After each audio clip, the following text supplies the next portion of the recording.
सब के हुनर हमके बहिन चाहिए सुनार, सब के हुनर हमके बहिन चाहिए सुनार,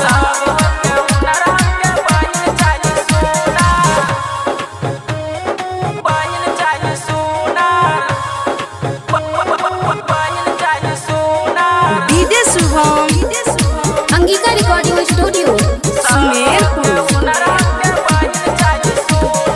हर साल रौरे हम घाटे आइब हो, अपना बहिनिया के साथे लाइब हो, अपना बहिनिया के साथे लाइब हो।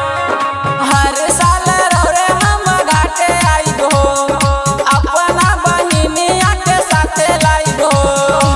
पूरा तू कदमाई हमर कहनमा,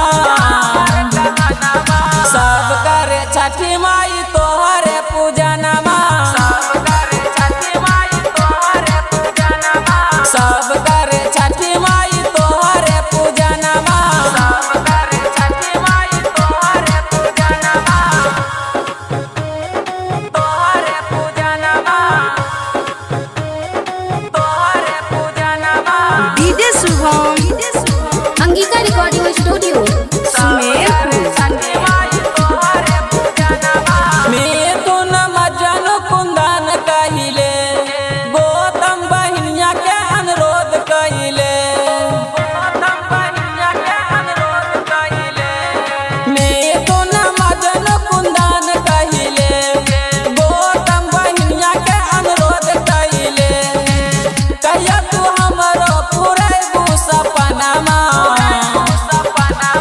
सब करे छठी माई तोहरे पूजनमा, सब करे छठी माई तोहरे पूजनमा, सब करे छठी माई तोहरे पूजनमा, सब करे छठी माई तोहरे पूजनमा।